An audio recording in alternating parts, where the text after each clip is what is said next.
Di antara bentuk nusuz itu adalah melakukan perjalanan jauh, bermusafir tanpa izinnya. Izin tadi pergi ke pasar teh, rupalah tiba di pesisir.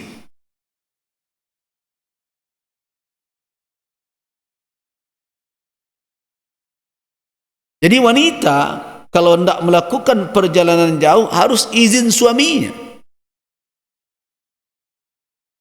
Termasuk juga walaupun di dalam mazhab Syafi'i wanita pergi haji itu boleh tanpa mahram, tanpa suami, selama persyaratan terpenuhi, yaitu kondisi perjalanan aman. Dalam mazhab Syafi'i, dalam mazhab Hambali tidak boleh. Dibolehkan berdasarkan hadis Adi bin Hatim, boleh dia pergi haji dengan catatan yang pertama aman perjalanan, yang kedua wanita itu berada di tengah rombongan wanita thiqat, wanita-wanita yang terpercaya sehingga mereka saling melindungi satu sama lain. Tapi jangan dikatakan boleh sampai di situ saja, bersyarat. Apa syaratnya? Harus dengan izin suaminya atau walinya. Yang katakan boleh tapi suami tidak izin, tidak boleh. Tetapi kalau ditanya mana yang lebih baik, yang sebaiknya berangkat bermusafir tetap dengan suami atau dengan mahram, dengan wali. Jadi sianan ke payaji lai ado resaki, sebaiknya dengan pasangan, dengan mahram. Itu lebih aman dan lebih mendatangkan ridha Allah Subhanahu wa taala. Jangan ada jo alasan yo galih tak bisa ditinggalkan, seumur hidup lah menggalih saja untuk beribadah sekian hari. Jadi bermusafir seorang wanita tanpa izin suaminya, dan termasuk juga bekerja tanpa izin suaminya. Tapi ingat, bekerja itu tentu tetap juga terbatas dengan tuntutan syarak. Jadi jangan dijadikan alasan karena izin suami terus bisa pula menemani bos keluar kota. Ini tampang masalah banyak di tengah sosial kemasyarakatan hari ini, perselingkuhan berbagai macam, karena wanita yang bekerja tidak memahami petunjuk syariat tentang kebolehan wanita keluar rumah dan bekerja. Yang pertama, tempatnya apakah menjadi tempat terhormat bagi dia atau tidak. Kalau dia bekerja berduaan dengan laki-laki lain, tidak mungkin orang bisa tahu apa yang mereka perbuat berdua di dalam. Orang masuk saja ketok pintu dahulu. Apakah pekerjaan itu cocok untuk wanita yang beriman, yang terhormat? Tidak. Nah, karena dalam bekerja itu mereka melakukan kedurhakaan kepada Allah, berkhalwat. Aku nak cok terjadi bos dan sekretaris lo. Nah, kerajo sekretaris-inan. Manganya di dalam tu, sianan tahu. Orang masuk sir kalau ndak ketok pintu, ndak bel, ndak bisa masuk. Nah, disitulah sering terjadi pelecehan, perselingkuhan berbagai macam. Islam sudah mengingatkan, awak baru terkajut kalaulah ada masalah. Nah, termasuk mentang-mentang diizin berkerajo, pas jadual makan, apa itu jo kawan sama kerajo pemakan berdua. Laki awak suruh nyanduk nasi surang di rumah. Alasan, kau boleh izin dah udah mau kerajo. Ndak sampai ke sinan izin tu.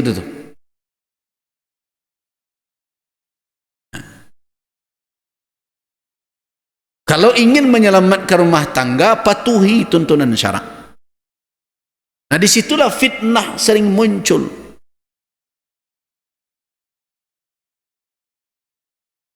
Fitnah di sana munculnya. Nah, itu nanambo berpecamin kadang setiap dahulu ketika masih berada di dalam tugas juga, ketika punya SK berperhatian. Mudah mana nang kerajo ko galak-galak bagalui kadang je kawan sama kerja berbagai macam.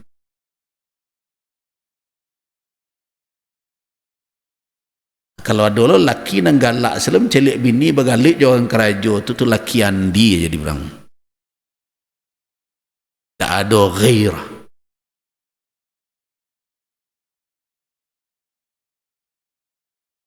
Itu makanya susah kini mengingatkan anak muda jam berpacar-pacaran. Dia cari apa je mandainya situ. Bapak meloknya. Semakan anak muda ini, anak-anak kita tu cerminan perilaku awak tu apa-apa dari ibu.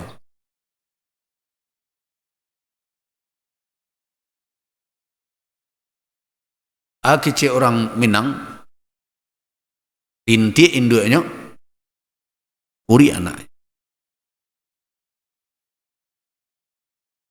Jadi anak-anak muda hari ini itu awak kan aja menyalahkan mereka ya. Cerminan perangai awak dan tua-tua. Pak membatasinya bergaul laki-laki dan perempuan kadang kelewatan batas bagaliknya bagai kakok-kakok kepalanya bimbang-bimbang. Pak mengecekkan perbuatan itu halal. Tidak ada itu. Haram. Walaupun berteman dan berbagai macam. Tapi bapak mengecekkan apa aja mandinya. Serupa itu loh.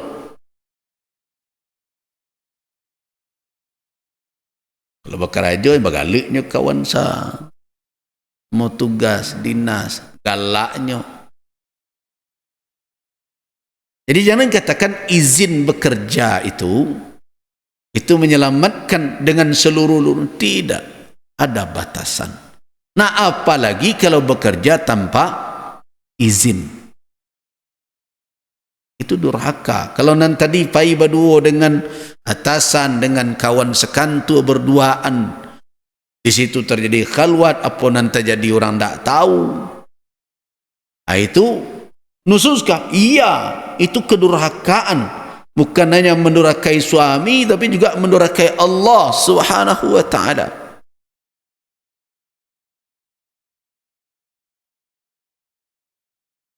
Bahkan keluar dari rumah tanpa izin suami pun termasuk kategori nusus. Kecuali kalaulah ada izin, pergi belanja, ya sudahlah. Karena itu ada konsekuensi. Ini wanita yang bekerja sebelum menikah, di dalam pertunangan itu nanti bincang salah satunya. Termasuk harus dibicarakan supaya jangan kemudian hari menjadi bibit pertikaian. Nah, itu makanya berpacaran itu jelas di samping dia haram, dia tidak menyelesaikan masalah apa-apa, malah membuat orang bertindak dengan kepalsuan. Karena tidak mau menyelesaikan masalah. Kalau orang sudah bekerja, laki-laki dan perempuan, harus disadari nanti bagi yang wanita, kalau suaminya menuntut dia berhenti bekerja, dia harus siap dengan catatan apa? Suami melakukan tugas qiwamah dia. Kenapa? Karena yang bertanggung jawab memberi nafkah bukan wanita, tapi suami. Nah, di sini dalam hal ini tidak ada keluar dari sepasang suami istri itu perkara boleh dan tidak bolehnya. Jadi nan mintua jadi kecampur loh. Dalam hal ini sering bertemu dalam kasus rumah tangga, mintua lebih dominan ketika anak nampak dusinya lain namun patuh ke suaminya, dan suaminya tidak menginginkan istrinya kerajo lai ku anak lah ado daripada disarahkan ke namanya kini asisten namanya,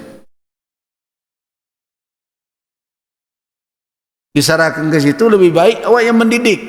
Nah tiba lah orang gaek ang suruh si anak dia berhenti panik dia menyekolan dulu. Aku mintuo dan tak tahu dengan peran mertua itu, cenderung memutuskan seperti itu. Inyolan mengambil keputusan, padahal anaknya lah dinikahkannya orang lain. Nah dalam hal itu tidak bisa intervensi. Kalau bagi pandangan silakan, tapi keputusan ada di tangan suaminya bermusyawarah dengan istri. Oh awak lah panik menyekolan, awak menyekolan ini dulu bukan berbisnis. Sama anak ke sekolahan, jadi kecil awak menanam modal suka mendatang labu ke awak. Hati tu, ada pak je ibu nyekolan anak, kau dapat lah kerajaan suka setor 10%, panik dia mengadangang dah bisa. Kalau model itu cara berfikir cak jangan dia giang ke anak buat sehingga leh pasal. Dapat labu tu. Tapi kalau memang tulus membesarkan anak, inyo sanang saja, bahagia saja nyo. Nah senang hati awak ndaknya gendak malah. Tapi biasanya kalau anak yang dididik dengan cara yang baik, anak tersebut akan tahu bagaimana cara birrul walidain dan berbuat ihsan kepada kedua orang. Nah, ke situ saja awak menumpang. Jadi patok pula. Rajo suak 25% gaji untuk ibu tu ya.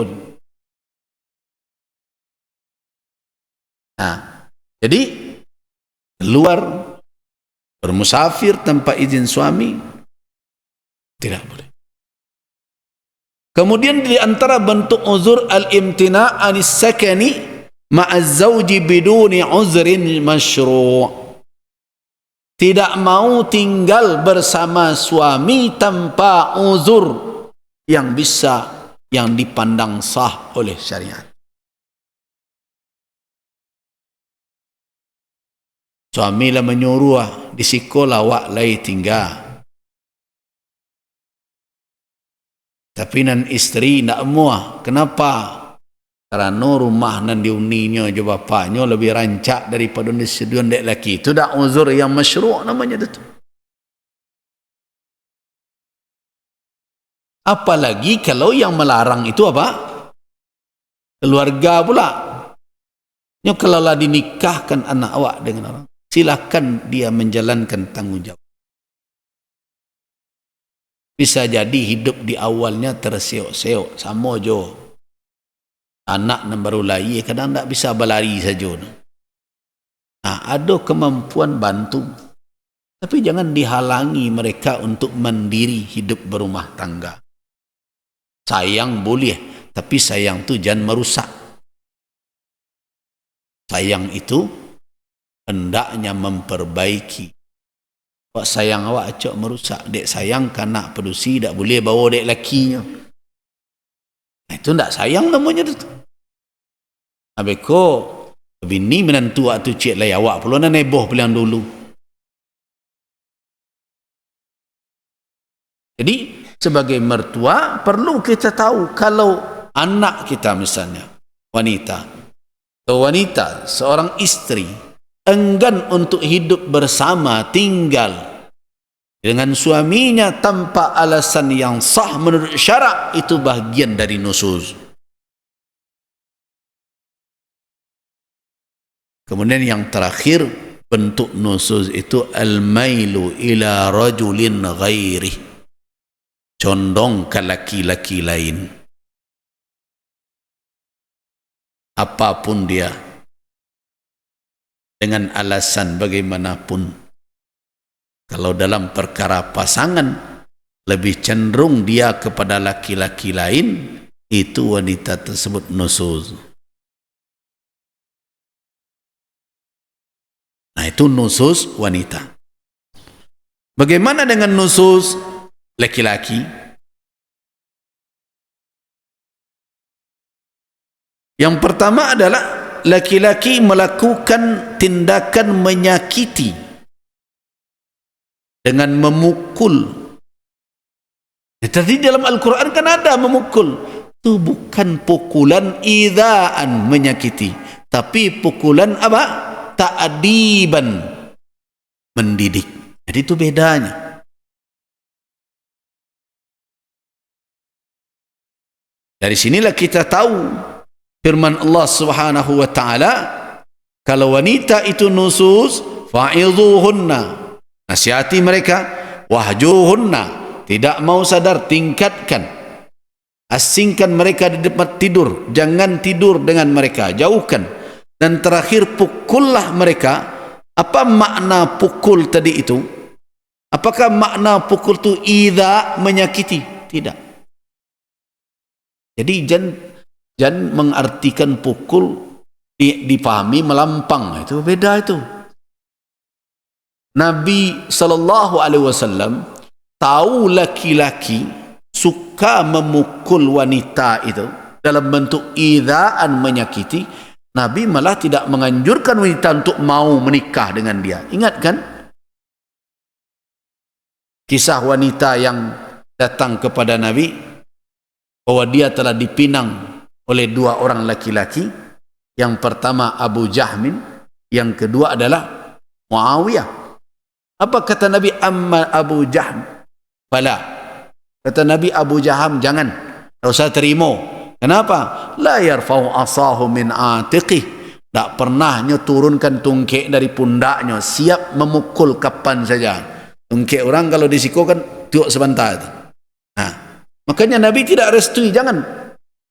Amma Muawiyah fala, tak usah. Fasa'aluk, terlalu miskin, terlalu susah.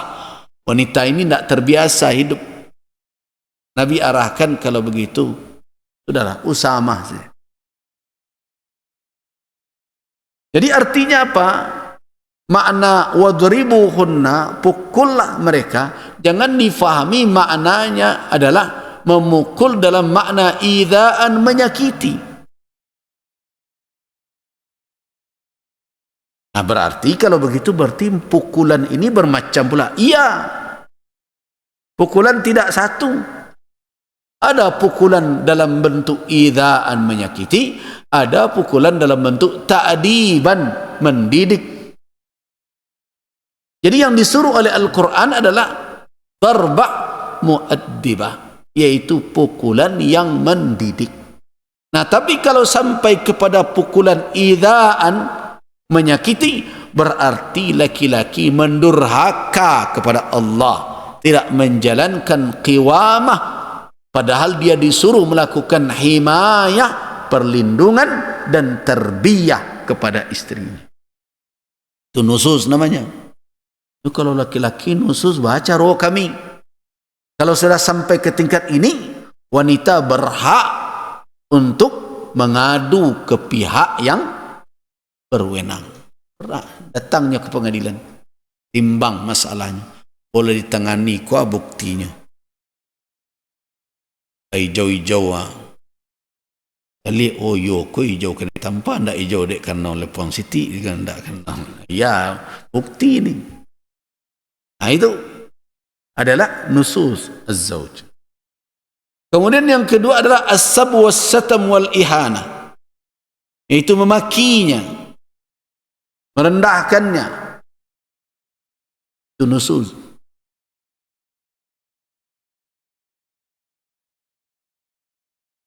Kalau direndahkan istri, berarti rendahkan anak-anak kita, rendahkan diri kita sendiri. Kemudian yang ketiga adalah adamun nafaqah alaiha, yaitu tidak menafkahinya. Itu bagian dari nusus.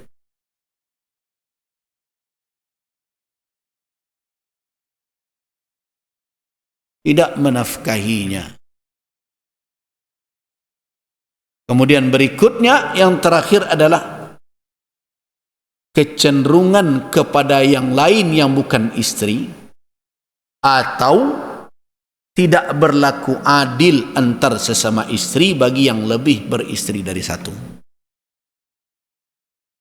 Jadi kalau ada orang yang lebih condong ke perempuan lain, yang bukan istri dia dibandingkan istri dia, itu laki-laki tidak benar. Bagaimana kalau dia menikah satu lagi? Kalau dia tidak berlaku adil, berarti itu nusus. Dia durhaka kepada Allah. Makanya diancam oleh Nabi SAW di hari kiamat kelak akan ada laki-laki yang jalannya itu sempoyongan, tubuhnya itu mati sebelah, lumpuh sebelah, turun sebelah. Disebabkan apa? Tahu orang nanti di hari kiamat itu laki-laki nama dari itu poligami dulu tapi tidak adil antara istri. Jadi laki-laki yang tidak berlaku adil antar istrinya itu adalah laki-laki yang durhaka kepada Allah dan mendurhakai istrinya karena tidak menjalankan tugas. Kenapa? Karena di dalam Al-Quran ada kewajiban setelah menikah lebih dari satu, yaitu al-adlu, keadilan. Kewajiban itu berlaku setelah apa? Setelah menikah, bukan sebelum. Karena itu dia tidak menjadi syarat. Dulu orang nak mengecekan, oh tak boleh menikah lebih dari cik itu. Kalau nak menikah lebih dari satu, syaratnya harus adil. Itu keliru memahami nas itu. Syarat adil itu kalau Allah menikah. Kalau lu menikah banyak keadil. Kalau mereka itu menjalekan, namun jawab dia apa-apa. Dia alam bercuba lu biar. Kalau tidak adil, jadi balik berciek. Jadi itu kesimpulannya nanti. Jadi adil itu adalah syarat orang yang telah berpoligami agar selamat di sisi Allah dan jauh dari kedurhakaan. Itu syarat. Kalau untuk menikah lebih dari satu, apa syaratnya? Mampu menafkahi, mampu berlaku adil dalam nafkah, baik lahir maupun batin. Begitu. Jadi kemampuannya yang dicari. Nah, kini itu nan rusak di negara itu. Orang ada nak menikah lebih dari satu, kemampuan tak ada.